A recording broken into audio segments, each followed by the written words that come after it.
유기용 튜브의 유기용입니다. 나경원 대표가 검찰에 출두해서 9시간 가까이 조사를 받았습니다. 출두 전에도 그렇고 조사를 받고 나와서도 그렇고 나경원 대표는 불법 사보임 때문에 정당한 행위를 한 것이기 때문에 무죄다, 이렇게 얘기를 하고 있습니다. 그렇지만 출두 전에 자기가 무죄라는 취지의 의견서를 사전에 제출했다는 것을 보면 아마 유죄의 예감을 하는 것 같아요. 혹시 조금 겁을 먹고 있는 건 아닌가 하는 그런 느낌도 받았습니다. 맞습니다. 나경원 대표는 유죄입니다. 세 가지로 한번 말씀드려 볼게요. 자, 자꾸 사보임 얘기를 하는데 사보임과 관계없이 저질러진 불법 행위들이 있습니다. 가장 대표적인 게 의안과의 의안 접수를 방해한 행위입니다. 의안 제출 자체를 방해했다는 거예요. 백혜련 의원실 보좌관이 의안과에 법안을 제출하러 갔는데 그거를 물리적으로 막았습니다.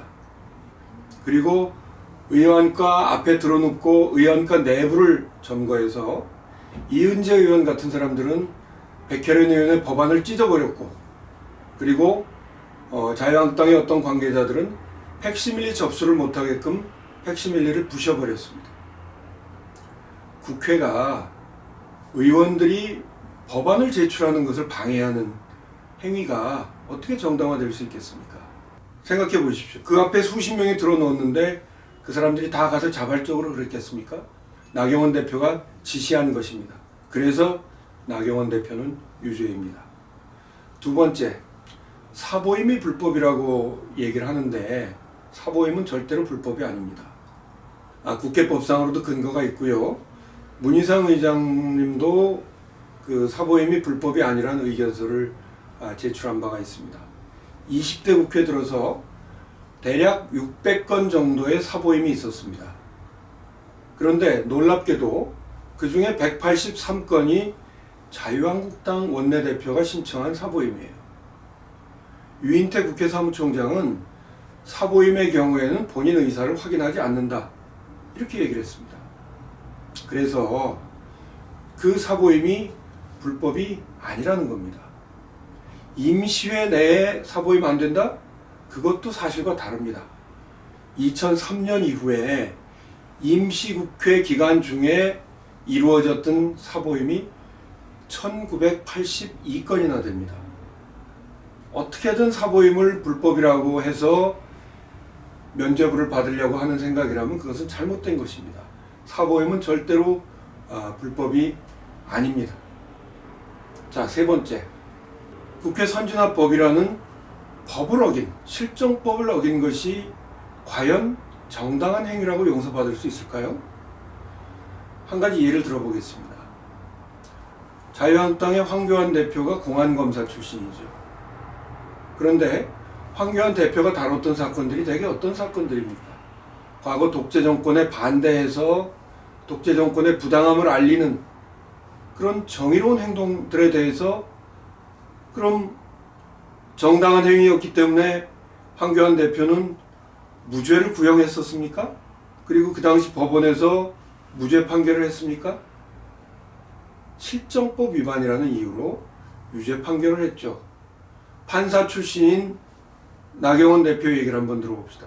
정말 억울한 사람이 그 억울함을 풀기 위해서 실정법에 위반되는 어떤 행위를 했을 때 나경원 대표는 그럼 그분한테 무죄를 선고했나요? 그렇지 않습니다. 자, 백보를 양보해서, 물론 사실이 아니지만 사보임 불법이라고 칩시다. 그러면 그걸 막은 행위, 최입의 의원을 감금한 행위, 폭력으로 회의 진행을 방해한 행위, 이런 것들은 무죄입니까? 아닙니다. 실정법 위반이기 때문에 유죄인 것이죠. 국회 선진화법은 다 아시다시피 자유한국당이 이전에 주도해서 만든 법입니다. 국회에서 의견 충돌이 잦고 그것이 몸싸움 동물국회가 반복이 되니까 그걸 하지 말자고 한 것이죠. 어차피 의견 차이가 있다는 것을 전제로 하고 만든 법입니다. 의견 차이가 있더라도 회의 방해는 안 된다. 폭력은 안 된다. 이것이 국회 선진화법의 취지인데 그걸 정당 행위라고 강변한다는 것은 말이 안 됩니다. 제발 이제 사보임 핑계 그만 대시고 자유한국당 의원들 나머지 59명도 다 검찰에 출두해서 조사받으십시오. 검찰에도 요구합니다. 수사를 신속하게 진행해 주십시오. 12월 17일이면 이제 예비후보 등록이 시작되고 선거운동이 본격적으로 진행되는데 그런 범법행위, 유죄 판결을 받을 가능성이 있는 사람들이 어깨 때문에 하고 선거운동 해서는 안 되는 거 아닙니까?